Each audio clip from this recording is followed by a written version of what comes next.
बेटा देखो एक टॉपिक बार बार आएगा हमारे पास, लॉगरिथम। मतलब जब हम लोग कैलकुलेशन कर रहे होंगे ना, बार बार लॉग की कुछ वैल्यू आ रही होगी, उसे हमें सॉल्व करके आंसर लाना होगा।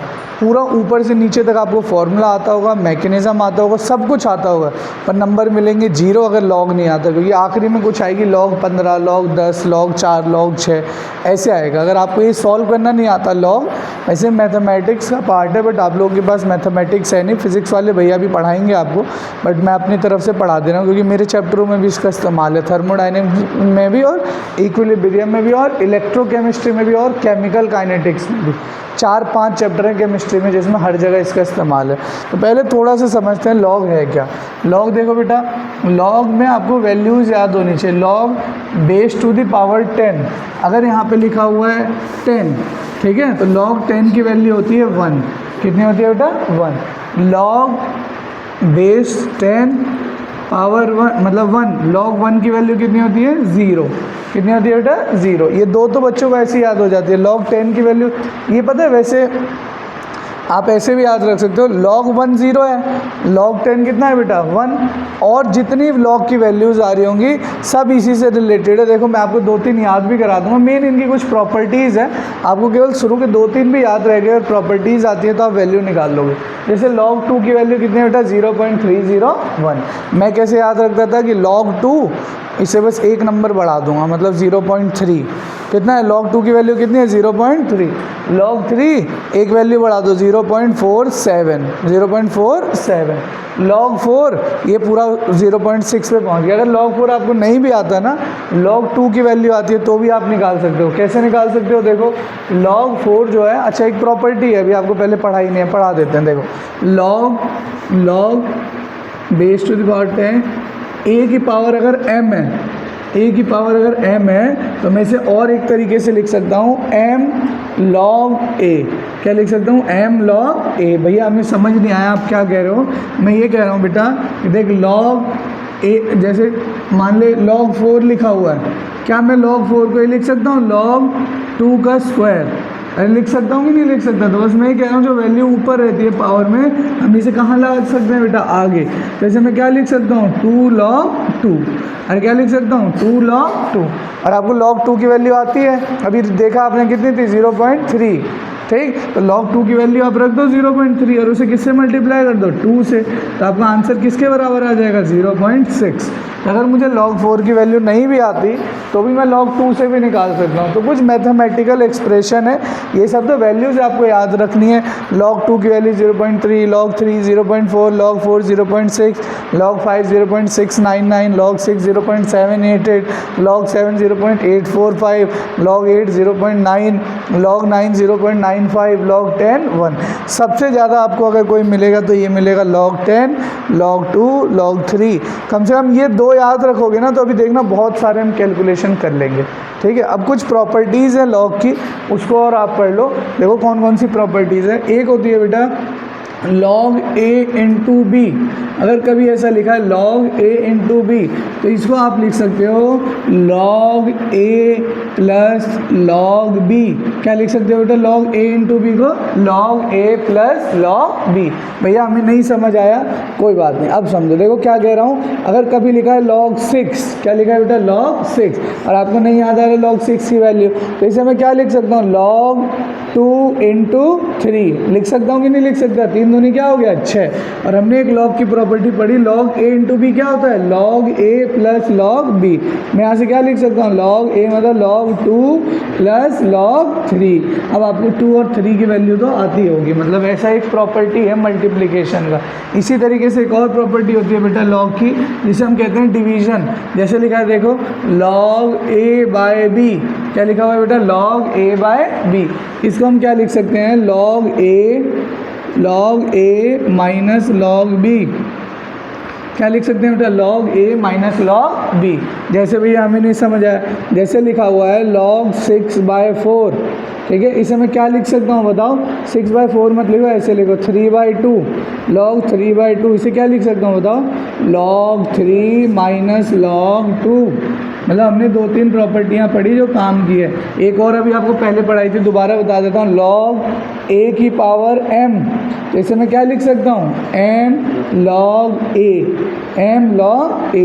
जैसे मतलब लिखा है log 10 की पावर 10, तो इसे मैं क्या लिख सकता हूँ, 10 log 10। log 10 कितना होता है, 1 इंटू 10 हमारी वैल्यू आ गई। ऐसे हमें सॉल्व करना है।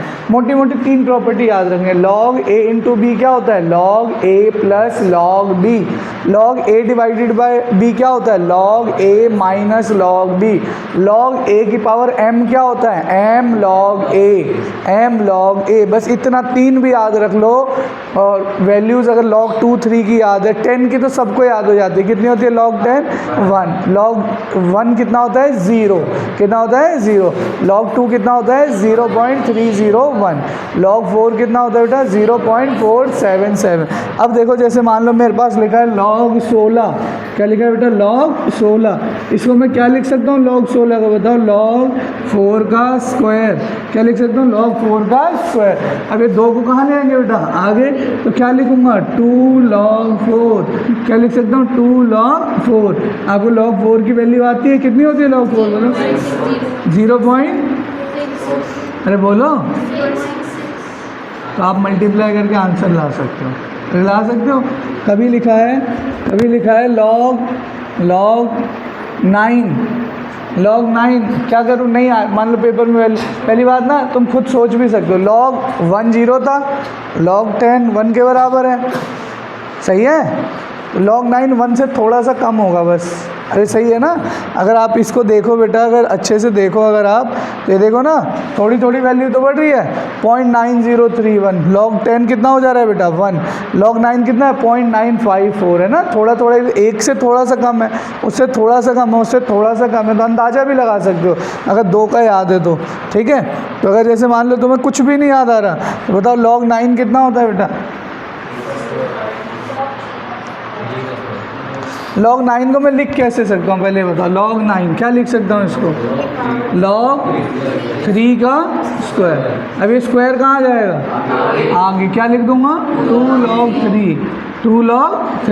log 3 की वैल्यू आपको आती है ना, जो भी है log 3 से मल्टीप्लाई कर दोगे आ जाएगा। तो कुछ वैल्यूज़ हैं डेली कैलकुलेशन में आपके इस्तेमाल में आएगी।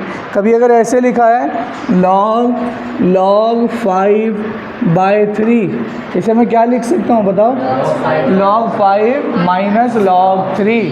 log 5 की वैल्यू आती है आपको, log 3 की वैल्यू आती है आपको, तो वैल्यू रख के आंसर निकाल लोगे। इसको लिख दोगे log 5 माइनस log 3। तो ये कुछ बातें थी बेटा log के बारे में। अभी इसमें एक एंटी लॉग भी होता है, उसको भी कभी डिटेल में लेंगे, ठीक है। अभी आज के लिए आप पहले log समझ लो, एक बेसिक सा पार्ट था जो मैंने आपको बता दिया, ठीक है। डेली इस्तेमाल में आएगा। अगर क्वेश्चन करोगे, अगर आप लोग नहीं करोगे तो इसकी कोई ज़रूरत नहीं है। अगर जैसे स्कूल के क्वेश्चन करोगे, NCERT के क्वेश्चन करोगे, कहीं के भी क्वेश्चन करोगे, डेली इस्तेमाल में 4 चैप्टरों में, फिजिक्स में भी 3 चैप्टरों में इसका इस्तेमाल है, 2-3 चैप्टरों में, ठीक है। अभी थर्मोडाइनमिक्स पढ़ोगे, वहाँ पे भी फिजिक्स में वहाँ भी यूज़ है, इलेक्ट्रोस्टैटिक में भी यूज़ है, कई जगह यूज़ है बेटा इसका, ठीक है। तो कर लेना, इसको लिख लोगे वीडियो में से देख के, क्योंकि लाइट नहीं है, बंद हो जाएगा। मैं लिखने का टाइम तो दे दूँगा पर बंद हो जाएगा बोर्ड तुम्हारा। बेटा लास्ट क्लास में हम लोगों ने रिवर्सिबल और इरिवर्सिबल प्रोसेस के बारे में बात की थी। एक बार आपको समराइज़ कर देते हैं दोबारा, इंपॉर्टेंट है सब, ये सब सवाल है। आगे पीपीटी में कम से कम 25-30 सवाल लिखे हुए हैं, ठीक है।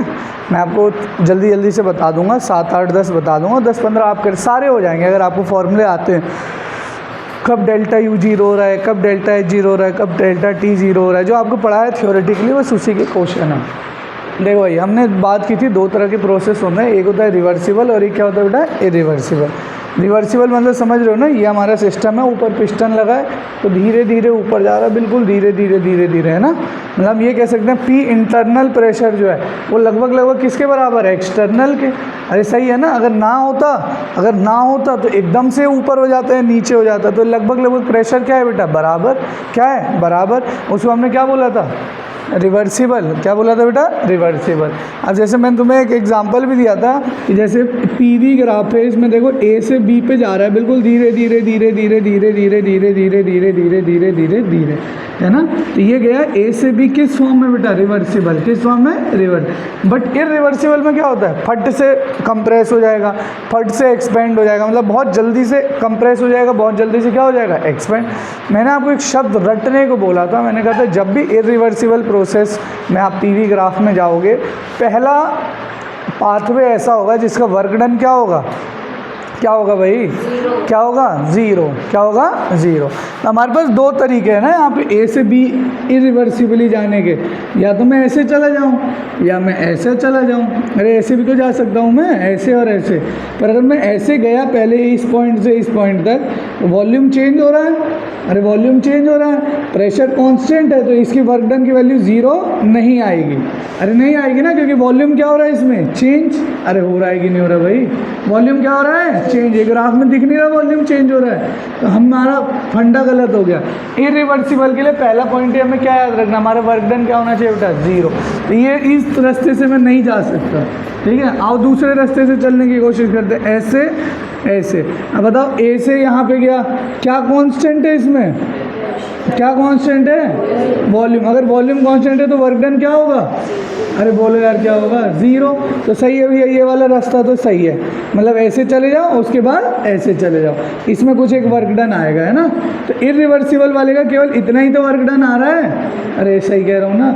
और रिवर्सिबल वाले का ये तो आ ही रहा है और साथ में ये भी आ रहा है। अगर एरिया निकालोगे तो किसका ज़्यादा हो गया, ये रिवर्सिबल वाले का या इरिवर्सिबल वाले का, किसका एरिया ज़्यादा है, रिवर्सिबल है इरिवर्सिबल।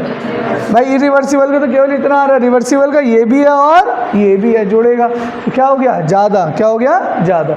अच्छा इसमें आप बता सकते हो ए से बी जा रहा है तो वॉल्यूम बढ़ रहा है या कम हो रहा है, अरे ए से बी जाने पे वॉल्यूम बढ़ रहा है कम हो रहा है, अरे बढ़ रहा है यार, बिल्कुल ही बहुत पता नहीं कहाँ से उठ के आ गए। ये ए है, इस ए पे कोई एक वैल्यू होगी वॉल्यूम की, मान लो 10, ये बी है, यहाँ पे वॉल्यूम क्या होगा बेटा 20, अरे मान लो तो वॉल्यूम कम हो रहा है बढ़ रहा है, अरे ए से बी जाने पे बढ़ रहा है कम हो रहा है, बढ़ने को एक्सपेंशन कहते हैं कंप्रेशन कहते हैं। तो ये कौन सा केस है बेटा, एक्सपेंशन। तो जब भी एक्सपेंशन हो रहा होगा किसका वर्क डन ज़्यादा है, रिवर्सिबल वाले का, ये वाला और ये वाला, या केवल इरिवर्सिबल वाले का, किसका ज़्यादा है बेटा, रिवर्सिबल। वही लिखा देखो, वर्क डन रिवर्सिबल ज़्यादा है किसके मुकाबले, इरिवर्सिबल। पर कौन से केस में, ड्यूरिंग एक्सपेंशन, ड्यूरिंग एक्सपेंशन। तो याद रखने वाली बात है, ठीक है। अब देखो एक और केस ले लेते हैं। अब मान लो कंप्रेशन है, कंप्रेशन मतलब दबा रहा हूँ तो सिस्टम का वॉल्यूम कम हो जाएगा ज़्यादा हो जाएगा, अरे कम हो जाएगा ज़्यादा हो जाएगा, कम हो जाएगा। तो आप सोचो जैसे बी पे था तो इसका कोई एक वॉल्यूम रहा होगा, ए पे चला गया, मतलब ये 20 से कहाँ पे आ गया बेटा, 10 पे, अरे 20 से कहाँ पे आ गया, 10 पे, तो इसका वॉल्यूम क्या हो गया, अरे बोलो यार क्या हो गया, कम। तो ये है, मान लो ये रिवर्सिबल तरीके से जा रहा है, रिवर्सिबल तरीके से जा रहा है, तो अब इसका एरिया कितना निकलेगा बेटा, इतना, ये और ये, अरे यही तो एरिया है इसका, रिवर्सिबल वाले का केवल इतना ही तो एरिया आएगा। अब हम लोग अगर बात करें इरिवर्सिबल की, किसकी बात करें बेटा, इरिवर्सिबल की। अगर मैं इरिवर्सिबल की बात करूँगा तो पहले बताओ इरिवर्सिबल में मैं क्या सोचूंगा, कौन सा पॉइंट है जो पहला पॉइंट आपको आना चाहिए, पहला क्या जीरो होना चाहिए, वर्क डन।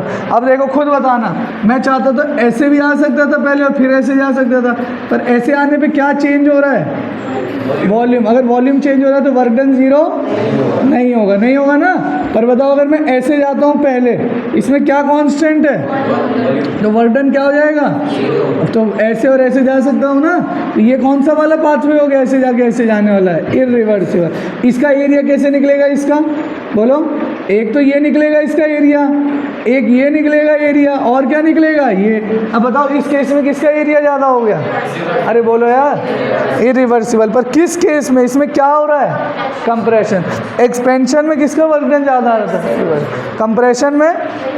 अब आ गया समझ, निकाल लोगे ग्राफ, ठीक है, कर लेना ऐसे क्वेश्चन। भैया फिजिक्स में बहुत डिटेल में पढ़ाएंगे तुम्हें इस टॉपिक को दोबारा से, ठीक है, एक बार पढ़ लेना दोबारा, फिर और अच्छे से समझ आ जाएगा। फिर भी नहीं आया तो वीडियो रिकॉर्ड कर दिए 2 बार की, एक बार देख लेना। ये कुछ डेफिनेशंस लिखी हुई है बेटा, रिवर्सिबल इरिवर्सिबल में हमें ऑलरेडी आती है। जैसे लिखा है रिवर्सिबल प्रोसेस बहुत स्मॉल स्टेजेस में बिल्कुल स्टेप बाय स्टेप होता है, और हर स्टेप इक्विलिब्रियम मेंटेन करता है। क्या मेंटेन करता है, मतलब बस थोड़ा सा फोर्स, चाहे तो बिल्कुल ऊपर नीचे भी हो सकता सकता है, ठीक है। A reversible process can made to proceed in forward और backward direction, irreversible proceed can not take place in only one direction only, सही है ना। रिवर्सिबल फॉरवर्ड भी जा सकता है और बैकवर्ड, क्यों, क्योंकि दोनों का फोर्स लगभग लगभग क्या है बेटा, बराबर। पर इरिवर्सिबल तो ऐसे एक्सपांड करता है या ऐसे कंप्रेस होता है, तो वो एक बार में ऐसा नहीं है कि एकदम से ऐसे हुआ फिर ऐसे हो जाएगा। आ गई क्या लाइट, वेरी गुड। चलो एसी चला देते हैं दोबारा। किस में ड्राइविंग फोर्स ज़्यादा होगा एक्सटर्नल, रिवर्सिबल में इरिवर्सिबल में, इरिवर्सिबल में रिवर्सिबल में, किस में ज़्यादा होगा ड्राइविंग फोर्स, अरे बताओ भाई, रिवर्सिबल या इरिवर्सिबल, इरिवर्सिबल। रिवर्सिबल में तो उतना ही फोर्स है जितना इंटरनल लग रहा है, अरे सही है ना। रिवर्सिबल वाले में तो इंटरनल और एक्सटर्नल फोर्स क्या है, सेम, अरे क्या है भाई, सेम, ठीक है। तो ये चीज़ याद रख लेना, ठीक है। बस यही पॉइंट्स थे जो हमें डिस्कस करने थे, एक बार इसको पढ़ लेना, कुछ है नहीं। बस रिवर्सिबल वाला जो अभी आपको बताया बिल्कुल धीरे धीरे होता है, सारे स्टेप इक्विलिब्रियम में होते हैं और बहुत ज़्यादा फोर्स इसके ऊपर नहीं लग रहा होता है ना, पर इरिवर्सिबल वाले में बहुत ज़्यादा लग रहा होता है। इरिवर्सिबल वाला जो है ऐसा नहीं है कि एकदम कंप्रेस होगा, फिर रिवर्सिबल तो देखो अगर धीरे धीरे ऊपर जा रहा है नीचे भी जा सकता है, समझ रहे हो, ऊपर जा रहा है नीचे, क्यों, क्योंकि फोर्स एक्सटर्नल और इंटरनल लगभग लगभग क्या है बेटा, सेम, क्या है बेटा, सेम। अगर इतना आ गया तो आप कुछ क्वेश्चन डिस्कस कर लेते हैं, मैं फटाफट बताते जाऊंगा, ठीक है, 2-2 मिनट, एक 15-15 सेकंड में आप जाके घर पे करना है इन सारे क्वेश्चनों को, सब आता है आपको अगर आपने कॉपी पढ़ ली तो।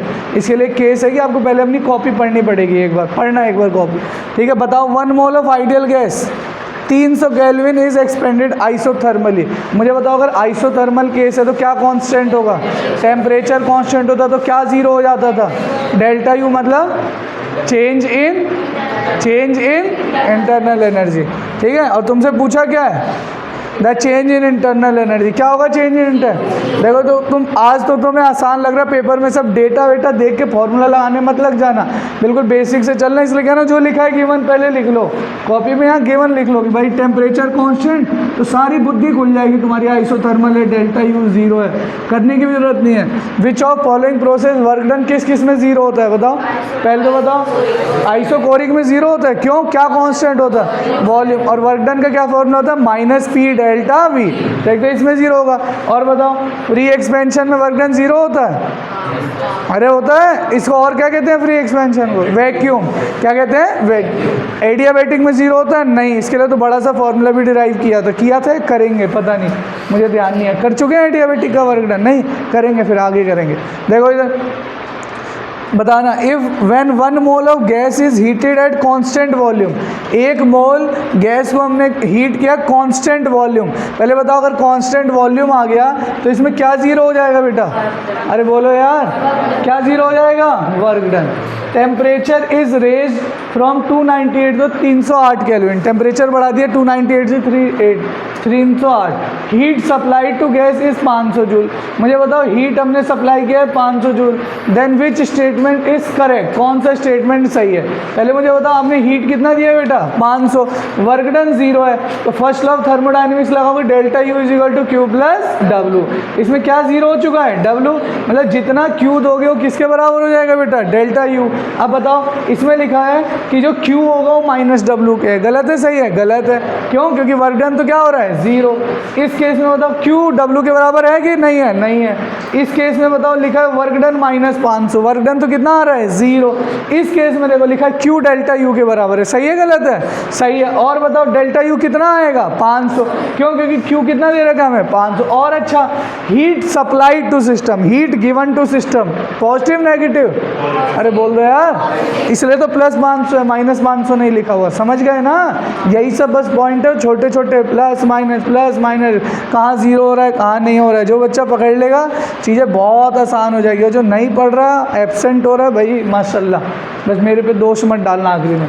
Net internal energy change in reversible cyclic process is, internal energy change in internal energy कितना होता है साइक्लिक प्रोसेस, क्यों जीरो होता है, because it is state function, it only depend on initial and final position. अरे समझ गया मेरी बात, ठीक है, तो याद रखना, ठीक है। कोई फ़ोन लाया तुम में से, in a given process of an ideal gas dW 0 है, मतलब चेंज इन वर्क डन 0 है, एंड dQ इज क्या है बताओ, ग्रेटर देन है लेस देन है? अरे बोलो क्या है, less than 0। Then for the gas, आप बताओ मुझे, आप खुद बताओ मुझे, इस क्वेश्चन में दे रखा है बेटा कि जो वर्क डन है वो तो 0 आ गया, अगर वर्क डन 0 आ गया तो डेल्टा यू किसके बराबर हो जाएगा, Q के। अब इसमें Q क्या दे रखा है आपको, नेगेटिव, अगर Q नेगेटिव है तो डेल्टा यू भी क्या होगा, बोलो, अगर डेल्टा यू नेगेटिव है तो डेल्टा टी क्या होगा, बोल दो यार, डेल्टा टी क्या होगा, नेगेटिव का मतलब T2 माइनस T1 नेगेटिव है, इसका मतलब बोलो कौन ज़्यादा है, T2 क्या है कम, मतलब ये क्या हुआ है, ठंडा हुआ है गर्म हुआ है, ठंडा, मतलब कूलिंग हुआ है, मतलब टेम्परेचर विल डिक्रीज। देखो कितना अच्छा सवाल है, सिर्फ एक पॉइंट से सब पूछ लिया तुमसे, है ना, बहुत छोटी छोटी बातें हैं, इनमें कोई बहुत बड़ी रॉकेट साइंस नहीं लग रही है, ये हम पहले भी कर चुके हैं ऐसा सेम सवाल जब कूलिंग वाला केस करवाया था, बस उसी का क्वेश्चन दे रखा है भाई, वर्क डन 0 दे रखा है, Q नेगेटिव दे रखा है, अगर वर्क डन 0 हो गया फर्स्ट लॉ ऑफ थर्मोडाइनमिक्स से तो डेल्टा यू किसके बराबर हो जाएगा, Q के। जब डेल्टा यू Q के बराबर है और आपको दे रखा है कि Q नेगेटिव है तो डेल्टा यू भी क्या होगा, नेगेटिव, और डेल्टा यू डायरेक्टली किसके प्रोपोर्शनल होता है, डेल्टा टी, पहले भी पढ़ चुके हैं हमें, सेम सवाल करवाया है कूलिंग वाला। अगर डेल्टा टी नेगेटिव है, डेल्टा टी नेगेटिव कब आ सकता है बताओ, T2 माइनस T1 नेगेटिव कब आ सकता है बताओ, क्या ज़्यादा होगा, T1 मतलब इनिशियल टेम्परेचर ज़्यादा था, फाइनल क्या है कम, मतलब वो क्या हुआ है बेटा, टेम्परेचर विल डिक्रीज। देखो करना कुछ ऐसे क्वेश्चन इजी सही है ये भी, ठीक है, कर लेना खुद, अभी अगर टाइम मिलता है आखिरी में तो मैं बता दूंगा तुम्हें। चलो ये क्वेश्चन करवा देता हूँ, ये नहीं होगा तुमसे। क्या है, a given mass of gas expand from state A to B by 3 path, A to work done बताना, पहले बताओ मुझे वर्क डन कैसे निकालते हैं, माइनस पी डेल्टा भी, और एक तरीका बताया था एरिया अंडर पीवी ग्राफ, नहीं बताया था, एक क्वेश्चन भी कराया था एरिया अंडर पीवी ग्राफ, तो पूछा किसका वर्क डन ज़्यादा है, जिसका एरिया क्या होगा ज़्यादा। अब बताओ तुम्हें देख के किस में लग रहा है एरिया सबसे ज़्यादा आ रहा है, 1 में 2 में 3 में, अरे बोलो यार, उसके बाद 2, उसके बाद तो वर्क डन सबसे ज़्यादा किसका होगा, 3, भाई 3 का तो एरिया ये पूरा होगा ना, 2 का केवल इतना होगा और 1 का केवल इतना होगा, तो सबसे ज़्यादा वर्क डन किसका है बेटा, 3, फिर किसका है 2, उसके बाद किसका है 1। तो ऐसे क्वेश्चन आप कर सकते हो। 1 mole of ideal gas at 300 kelvin is expand isothermally, बताओ अब तो कुछ पूछना ही नहीं है। ई फॉर दिस प्रोसेस, ई मतलब बेटा इंटरनल एनर्जी पूछा है, क्या पूछा है बेटा, इंटरनल एनर्जी। मैंने तुमसे बोला है इस चैप्टर में कई जगह टर्मिनोलॉजीज अलग अलग लिखी हुई है, इसलिए कह रहा हूँ क्वेश्चन कर लो पीछे किताब की एनसीईआरटी के, तुम्हें समझ आ जाएगा, ठीक है। तुम्हें केमिस्ट्री में सिर्फ 2 चीज़ों में दिक्कत आती है, एक तुम पढ़ के समझ नहीं पाते और दूसरा तुम्हें यूनिट नहीं आती, और ये दोनों चीज़ केवल और केवल आदमी प्रैक्टिस से सीख सकता है। जैसे मैं क्वेश्चन करवा रहा हूँ, इन क्वेश्चनों का कोई मतलब नहीं है, कोई मतलब नहीं, क्योंकि मैं करवा रहा हूँ ना, अगर आप खुद लड़ोगे आंसर लाओगे गलत लाओगे तब मतलब है, इनको कोई मतलब नहीं, मुझे तो सब आता है भाई, मैंने तो 500 सवाल कर रखे हैं थर्मोडाइनमिक्स के, है ना, तो मेरे लिए कोई मतलब नहीं, आप इसे सॉल्व करो एक बार, ठीक है।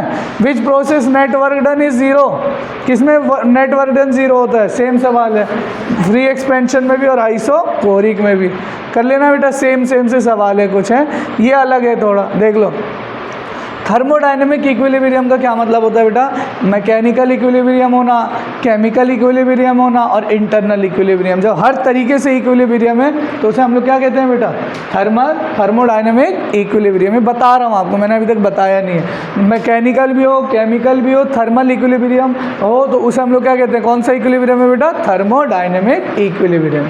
तो ये चीज़ याद रखना, ठीक है। अ कप ऑफ टी, चाय ठंडी हो रही है धीरे धीरे धीरे धीरे धीरे धीरे, आधे घंटे 1 घंटे में ठंडी हो गई, आधे घंटे 1 घंटा टाइम लगा ना उसे, तो कौन सी प्रोसेस है बेटा, रिवर्सिबल, इरिवर्सिबल, रिवर्सिबल। पर अगर यही मैं कहूँ कि चाय को तुमने भगोने में रख के 2 मिनट में उबाल दिया, वो कौन सा है बेटा, इरिवर्सिबल।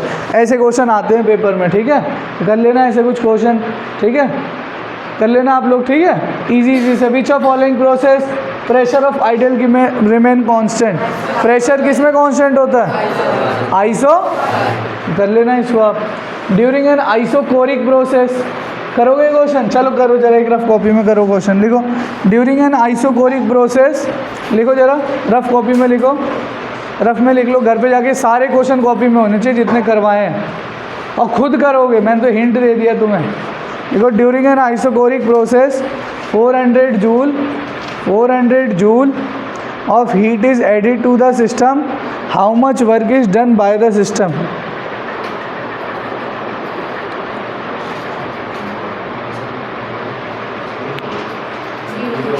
जीरो। क्यों जीरो भाई? आइसोकोरिक में क्या कांस्टेंट होता है? वॉल्यूम क्या होता है? अरे आइसोकोरिक में क्या कांस्टेंट होता है? वॉल्यूम कांस्टेंट, तो वर्क डन क्या हो जाएगा? जीरो। कर लोगे ऐसे क्वेश्चन? ऐसे ही आएंगे, ठीक है। अब फिर जैसे हमने थ्योरेटिकल पार्ट पढ़ा था, दोबारा से पढ़ रहे हैं, बहुत इम्पोर्टेंट है और कॉपी में लिखवा देंगे, ठीक है।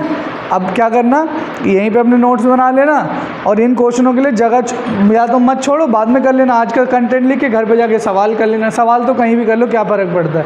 या पेज छोड़ने हो तो 5-7 पेज छोड़ दो, उसके बाद ये थ्योरी लिख लो, है ना। जो क्वेश्चन करवाए हैं 5-7 के 2-3 पेज में ही हो जाएंगे मेरे हिसाब से, तो इतने सारे क्वेश्चन पर कर जरूर लेना क्वेश्चन। कल क्लास में चेक करूँगा मैं सबकी कॉपी, ठीक है। आप पंखा कम कर दे बेटा, बंद कर दे, कम कर दे, कोई नहीं, धीरे से चलने दे, हिलता है ना फिर आते हैं अभी। आज तो आधी क्लास एब्सेंट है ना। देखो ध्यान से समझ लेना बेटा, इसमें भी कुछ चीज़ें ना आपको ऑलरेडी आती है, पर हमें थोड़ा सा मॉडिफाई करना है। आर के बारे में भी आपको बता देंगे, मैंने पहले भी बताया है, तुम्हें पता नहीं तुम क्यों कह रहे हो नहीं बताया। चैप्टर 3 में मैंने तुम्हें आर के बारे में नहीं बताया था? कैलोरी में 2 लेते हैं, यूनिवर्सल गैस कांस्टेंट जो होता है आर, नहीं बताया था। रिगबर्ग कांस्टेंट के बारे में केवल बताया था। चलो ठीक है, फिर डिटेल में बता देंगे, तुम्हें यहीं पे बता दूंगा डिटेल में दोबारा से। वैसे मुझे याद है मैंने बताया है, पता है कहाँ पे बताया? वन में बताया है ना, कहीं तो बताया, मुझे बहुत अच्छे से याद है तुम्हारे बैच को, ठीक है। कोई बात नहीं, फिर बता देंगे एक बार, क्योंकि आर तो पीछा छोड़ेगा ही नहीं। देखो इधर ध्यान से, एंथैल्पी भाई हमने आपको याद भी, एंथैल्पी हमने किसको बोला था, याद है आपको? अभी कल ही सॉल्व किया था, देखो कॉपी में भी तुम्हारे लिखा डेल्टा एच, तो ठीक है। क्या था वो, क्या था? हीट कॉपी में देख के बोलो तो याद हो जाएगा इसी बहाने। हीट एट बोलो, हीट एट कांस्टेंट प्रेशर को क्या बोला था आपने? अरे क्या बोला था? Delta H. क्या बोला था बेटा? Delta H. Heat at constant pressure को आपने क्या बोला है? Delta H. क्या बोला है भाई? Delta H. तो अब हम इस एंथैल्पी के बारे में पढ़ेंगे। पहले तो आपको कुछ पॉइंट पहले से पता है। एंथैल्पी भी क्या होती है बेटा? स्टेट फंक्शन, क्योंकि 5 फंक्शन तो केवल 2 पढ़े, कौन कौन से? Heat, work done. ये स्टेट फंक्शन है, एच से रिप्रेजेंट करते हैं, एक्सटेंसिव प्रॉपर्टी है। और एंथैल्पी का मतलब क्या है? Heat at constant pressure. अब देखो ध्यान से, हम लोगों ने जो फर्स्ट लॉ ऑफ थर्मोडायनेमिक्स पढ़ा था, क्या पढ़ा था बताओ? क्या पढ़ा था? बोलो। Delta U is equal to Q plus W. W को हम क्या लिखते थे? माइनस पी डेल्टा वी, और ये क्यू है। और अगर हीट एट कांस्टेंट हम लोग प्रेशर की बात करें तो उसी को हम लोग क्या कहते हैं बेटा बताओ? Delta H. क्या बोलते हैं बेटा? Delta H. तो मैं इसे क्या लिख सकता हूँ? Delta H is equal to delta U plus, बोलो, इसे इधर ले जाऊंगा तो क्या हो जाएगा? P delta V. लिख सकता हूँ कि नहीं लिख सकता ऐसे कुछ फॉर्मूले? तो बस बेटा थोड़ा सा मॉडिफिकेशन करेंगे बस, और कुछ भी नहीं है। देखो ध्यान से देखो, एक इसमें थोड़ा बवाल है, क्वेश्चन आते हैं इससे, कैलकुलेशन बहुत मुश्किल आती है, तुम यही नहीं समझ पाओगे फार्मूला कौन सा लगाना है। इसलिए अच्छी चीज़ है, इस पीपीटी में हर टॉपिक के बाद 20-25 सवाल दे रखे हैं, तो क्वेश्चन कर लेंगे, अभी समझ आ जाएगा किसमें कौन सा फार्मूला लगाना है। तो ध्यान से समझ लेना। देखो कहानी क्या है, आखिरी में समराइज भी कर दूंगा कि क्या याद रखना है आपको, ठीक है। देखो H is equal to U plus P V है, ये समझ आया कहाँ से आया? जो अभी मैंने आपको बताया। अब इसमें मैं क्या लिख सकता हूँ? हर जगह मैं डेल्टा लगा दे रहा हूँ। डेल्टा का मतलब क्या है बेटा? चेंज। क्या है बेटा? Change. Delta H is equal to delta U plus delta P we.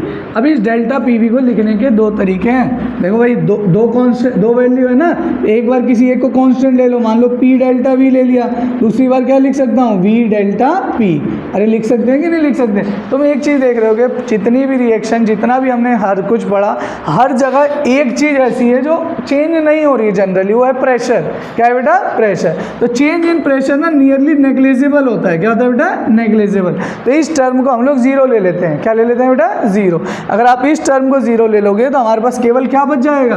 P delta V. क्या बच जाएगा बेटा? पी डेल्टा वी, और डेल्टा यू और डेल्टा एच। यहाँ से हमारे पास एक फॉर्मूला डिराइव हो गया, delta H is equal to delta U plus P delta V. तुम ऐसे भी नॉर्मली भी बताओ ना, कुछ नहीं भी आता, first law of thermodynamics delta U is equal to मान लो delta Q plus W, W क्या होता है माइनस पी डेल्टा वी, ये इधर ले आए तो क्या हो गया delta U plus P delta V is equal to delta Q. पर यहाँ पे क्यू किसकी बात हो रही है, कांस्टेंट प्रेशर, मतलब किसकी बात हो रही है डेल्टा एच, अरे किसकी बात हो रही है डेल्टा एच, मतलब हमने निकाल लिया डेल्टा एच किसके बराबर है बेटा delta U plus P delta we. अगर किसी दिन प्रेशर भी चेंज हो रहा हो तो हम इससे करेंगे क्वेश्चन को, अरे सही है ना, बट ऐसा कोई क्वेश्चन आता नहीं है जनरली, क्योंकि भाई प्रेशर जितने भी रिएक्शंस पढ़ोगे सब में एक चीज़ आपको कांस्टेंट मिल रही होगी, वो क्या होगी बेटा प्रेशर, क्या होगी बेटा प्रेशर। तो याद रखना ये हमने बेसिक फॉर्मूला डिराइव किया, इसमें से एक पार्ट को हमने नेगलेक्ट कर लिया तो हमारे पास फॉर्मूला डिराइव हो गया, क्या डिराइव हो गया बताओ बेटा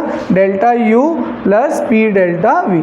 अगर ध्यान से देखना, अगर मैं इसी फॉर्मूले से जो हम लोग इस फॉर्मूले को लिख रहे थे अगर मैं इसी से इसको डिराइव करूं तो मेरे को क्या लिखना चाहिए था delta H is equal to delta U change in pressure volume, मतलब एक होगा फाइनल P2 V2 और एक क्या होगा इनिशियल P1 V1। तो अगर किसी दिन आपको क्वेश्चन में दे रखा है प्रेशर दे रखा है इस वॉल्यूम पे इतना प्रेशर था, इस वॉल्यूम पे इतना प्रेशर था, तो हम लोग इस फॉर्मूले से सॉल्व करेंगे एंथैल्पी को, डेल्टा एच को, delta H is equal to delta U plus P2 V2 minus P1 V1, P2 V2 minus P1। पर अगर क्वेश्चन में हमें प्रेशर कांस्टेंट दे रखा है केवल वॉल्यूम चेंज कर रखा है तो हम इस फॉर्मूले से सॉल्व करेंगे।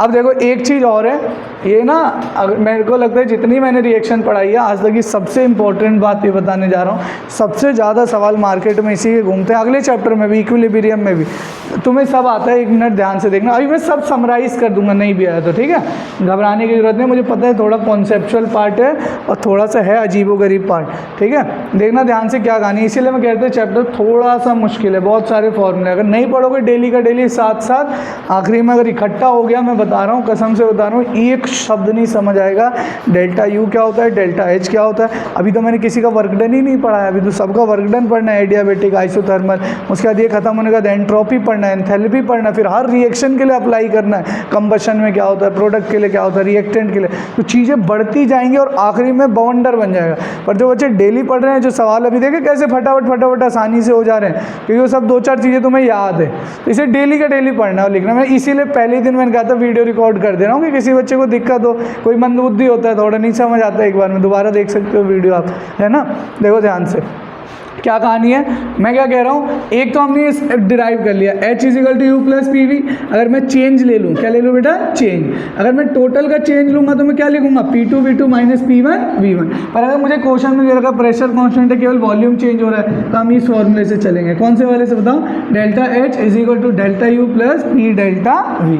पर अगर हम इसकी बात कर रहे हैं, देखो ध्यान से देखना, अगर हम लोग इसकी बात कर रहे हैं, मुझे आप एक शब्द बताओ, क्या मैं पीवी की आइडियल गैस के लिए सिर्फ अगर क्वेश्चन में लिखा होगा आइडियल गैस तभी इस फॉर्मूले पे जाओगे, ये सवाल है पॉइंट लिखा होना चाहिए, ध्यान रखना आइडियल गैस, ठीक है। अगर नहीं भी लिखा, अगर रिएक्शन से लिखी हुई है तो तुम समझ जाना कि इसी से तुम्हें पूछा गया। पीवी का क्या फॉर्मूला होता है बताओ, एनआरटी, क्या होता है एनआरटी। अगर मैं कह रहा हूँ कि पीवी चेंज हो रहा है, पीवी चेंज हो रहा है, सही है, at a constant temperature, at a constant temperature, तो इसमें क्या कांस्टेंट हो गया टेम्परेचर, और क्या कांस्टेंट हो गया आर। अगर पीवी चेंज हो रहा है तो और क्या चेंज होगा बेटा मोल, क्या चेंज होगा बेटा मोल। यहाँ पे मोल हम कांस्टेंट नहीं ले रहे, जैसे खुद सोचो ना, मैं कह रहा हूँ कि अगर तुमने प्रेशर बढ़ा दिया उस रिएक्शन में प्रोडक्ट ज़्यादा बन रहा है तो होता है ना, नहीं होता, कुकर में ही हम लोग जब कुकर की सीटी लगा देते हैं तो फटाफट से हमारा प्रोडक्ट बन जाता है। अरे रिएक्टेंट कच्चे चावल से फटाफट पक्का चावल बन जाता है, रिएक्टेंट से क्या बन जाता है प्रोडक्ट, किसकी वजह से, प्रेशर की वजह से, किसकी वजह से प्रेशर। तो मोल ऑफ प्रोडक्ट बढ़ गए ना, अरे मोल ऑफ प्रोडक्ट क्या हो गए बढ़ गए, क्या चेंज करने पे प्रेशर। वही वाली कहानी यहाँ पे भी बेटा ध्यान से देखना, अगर मैं ये बोलूँ कि पी डेल्टा वी, अगर वॉल्यूम में चेंज आ रहा है पी डेल्टा वी, इसको मैं क्या लिख सकता हूँ बेटा बताओ, एन आर टी, क्या लिख सकता हूँ एन आर टी। पर अगर वॉल्यूम चेंज हो रहा है तो क्या चेंज होगा बेटा मोल, क्या चेंज होगा बेटा मोल। सारा बवाल इसी का है, अगर इसे अगर आप लोग समझ गए अच्छे से तो कहानी सारी खत्म हो जाएगी। मैं कह रहा हूँ पी डेल्टा वी को हम लोग डेल्टा एन आर टी भी बोल सकते हैं। क्यों बोल सकते हैं कि अगर चेंज इन वॉल्यूम हो रहा है तो मोल भी क्या होगा चेंज। अभी कहानी है भैया मोल क्या है, तो मोल भाई बहुत अच्छे से समझ लो, ठीक है, बहुत ज़्यादा इम्पॉर्टेंट है, बतेरे सवाल मार्केट में घूम रहे। डेल्टा एन निकालने का तरीका है summation of mole of product summation of mole of product in gaseous phase minus submission of mole of reactant in gaseous phase. किस फेज की बात हो रही है बेटा? Gaseous phase. तो बस इतना याद रख लो, पी डेल्टा वी को हम लोग और क्या लिख सकते हैं? Delta N R T. इस क्या लिख सकते हैं? Delta N R T. तो ये जो फॉर्मूला आपने लिखा था डेल्टा एच का, अरे पी डेल्टा वी की जगह मैं और क्या लिख सकता हूँ? बोलो, डेल्टा एन आर टी। क्या लिख सकता हूँ? पर किसके लिए? किसके लिए? Ideal gas. किसके लिए? Ideal gas. तो delta H is equal to delta U plus delta P V की जगह मैं क्या लिख सकता हूँ? Delta N R T. ऐसे एक और हमने फॉर्मूला डिराइव कर लिया, delta H is equal to delta U plus delta N R T. जी इसलिए लिखा है क्योंकि किसके मोल की बात हो रही है बेटा? गैसेस। किसकी बात हो रही है बेटा? गैसेस। तो ये याद रखना। मैं दोबारा एक बार पूरा बता देता हूँ भाई। एंथैल्पी का क्या मतलब था? हीट एट कांस्टेंट, बोलो, heat at constant. First law of thermodynamics से हमने ये चीज़ तो समझ ली कि ये कैसे आया। ये तो समझ आ गया ना तुम्हें? अरे ये तो समझ आ गया ना, H U plus P we कैसे आया, क्योंकि माइनस पी वी था, हमने शफल कर दिया। अब मैं कह रहा हूँ कि ओवरऑल चेंज ले लो बस। क्या ले लो बेटा? चेंज। अगर हम चेंज ले लेंगे तो क्या आएगा हमारा? बताओ, delta H is equal to delta U plus delta P V. सही है। अगर डेल्टा पी वी आएगा तो एक बार प्रेशर कांस्टेंट ले लोगे और एक बार वॉल्यूम। तो एक हमने फॉर्मूला डिराइव कर लिया। पर जनरली सवालों में प्रेशर क्या रहता है बेटा? कांस्टेंट। तो उन फॉर्मूले में ये वाला टर्म जीरो आ जाएगा। ये फॉर्मूला नहीं है भाई, बस ऐसे ही है, फॉर्मूला नहीं है, ये जीरो आ जाएगा। तो केवल इस फॉर्मूले से आप सॉल्व कर लेना एंथैल्पी। अगर उस क्वेश्चन में क्या सेम है बेटा? प्रेशर। क्या सेम है? प्रेशर। इतना समझ आ गया? फॉर्मूला कब लगे? अगर ये दे रखा है इनिशियल प्रेशर इतना था, इनिशियल वॉल्यूम इतना था, फाइनल प्रेशर इतना है, फाइनल वॉल्यूम इतना है, मतलब उसमें प्रेशर भी चेंज हो रहा है और वॉल्यूम भी। मतलब हम क्या लिख सकते हैं बताओ? या तो हम पूरा ये ऐसे कर लो, ये बहुत मुश्किल हो जाएगा, इससे बड़े सीधा ये लिख दो, डेल्टा पी वी की जगह क्या लिख सकता हूँ? P2 V2 minus P1 V1। दूसरे टाइप का सवाल जो मार्केट में घूम रहा है।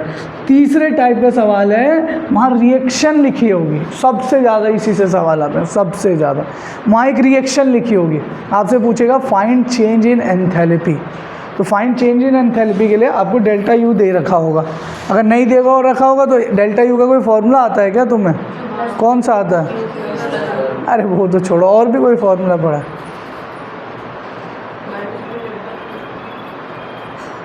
मर गई है। डेल्टा एच का फॉर्मूला पढ़ा है?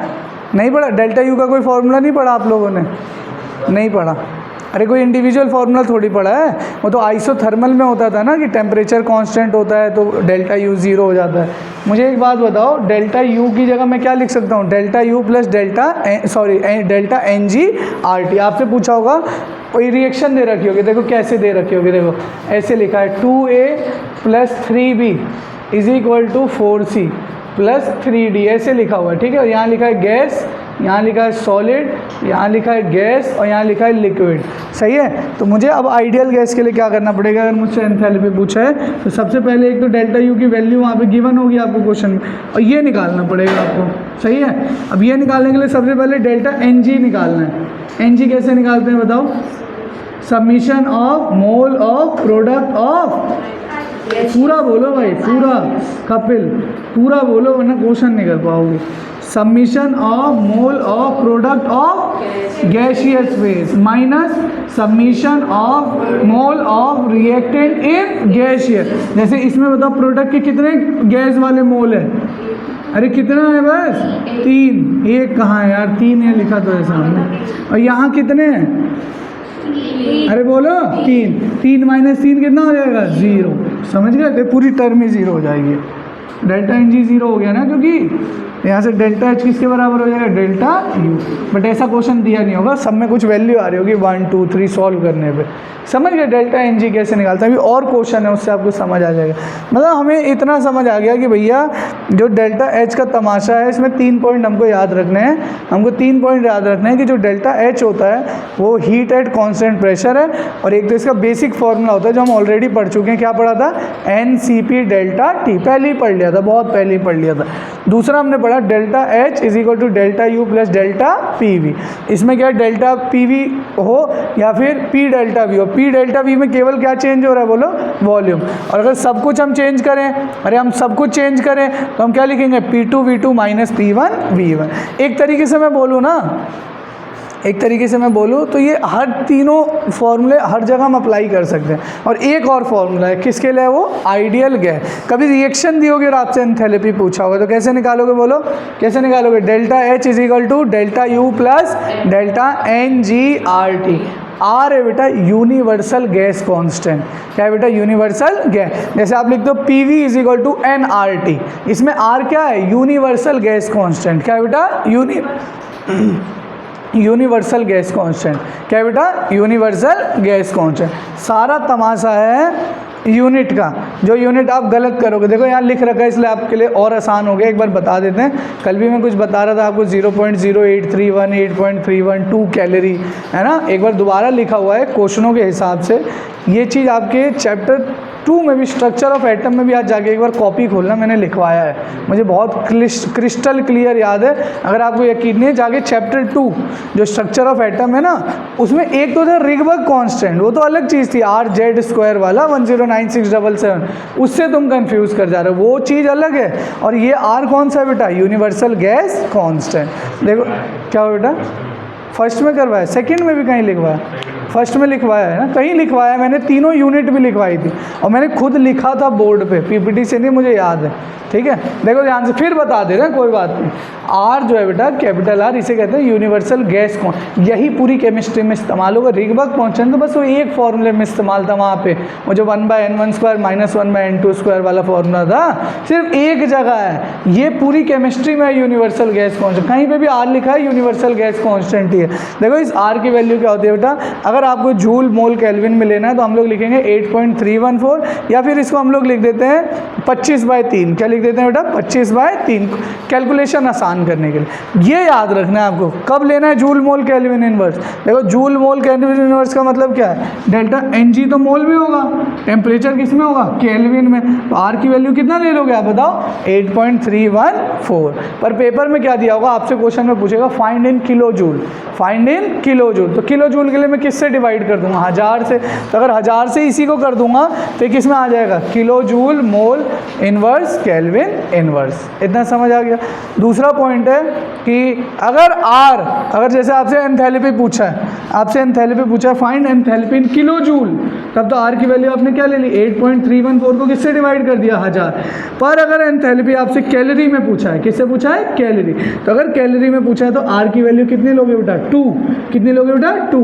पर अगर किलो कैलोरी में पूछा है तो किससे डिवाइड कर दोगे इसे दोबारा, 1000 से। किससे कर दोगे बेटा, 1000। तो देखो अगर कभी भी आंसर आपको कैलोरी में लाना हो, एंथैल्पी किस में लाना हो, कैलोरी, तो R की कौन सी, यही सब गलत करोगे, फिर लाओगे भैया ये सवाल नहीं हो रहा। यही सब बस पॉइंट है। केमिस्ट्री तुम्हें सब समझ आ रही, तुम्हें मैथ्स नहीं आती, ठीक है। तो मैं बता रहा हूँ अब इस टाइम पे ध्यान से फोकस करके समझ लो। अगर एंथैल्पी आपसे कैलोरी में पूछा है तो R की वैल्यू क्या लेंगे बेटा, 2।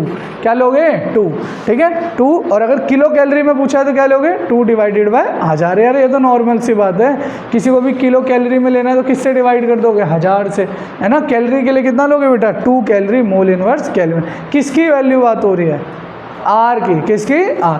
क्वेश्चन में पूछा है फाइंड एंथैल्पी इन जूल, तो जूल में पूछा तो R की वैल्यू क्या ले लोगे, 25/3 या 8.314।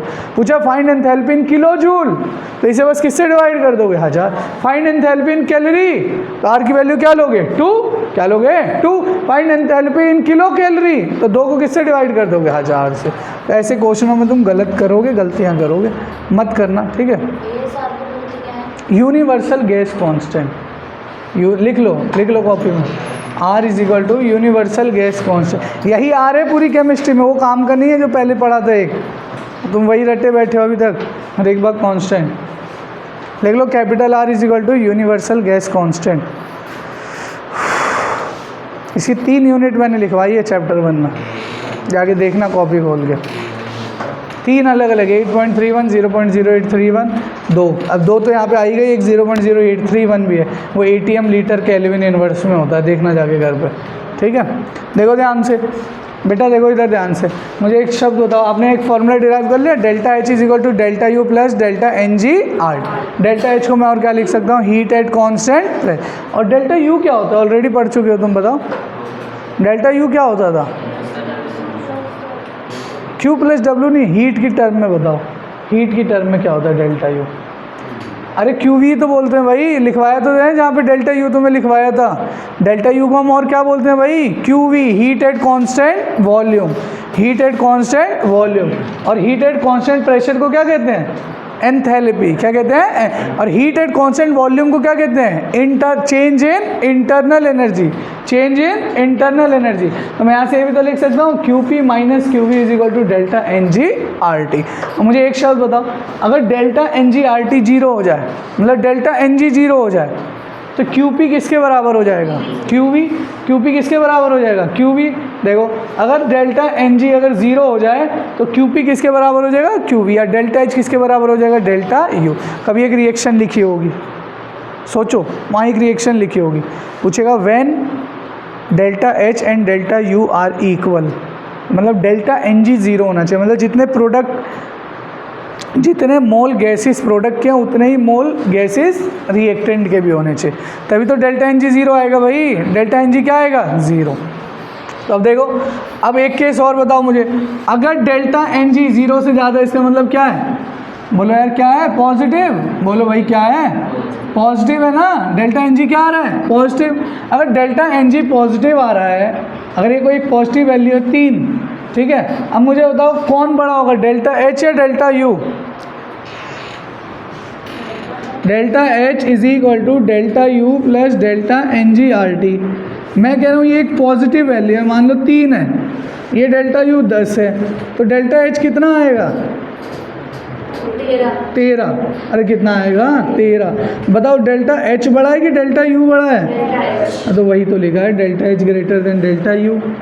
पर अगर किसी केस में मुझे मिला डेल्टा एन जी नेगेटिव है, ये वैल्यू क्या आ रही है? नेगेटिव। क्या आ रही है? नेगेटिव। मान लो ये आ रही है -3 और ये है 10, डेल्टा एच कितना आएगा? अरे कितना आएगा? 7। अब बताओ कौन बड़ा है, डेल्टा एच या डेल्टा यू? वही तो लिखा हुआ है।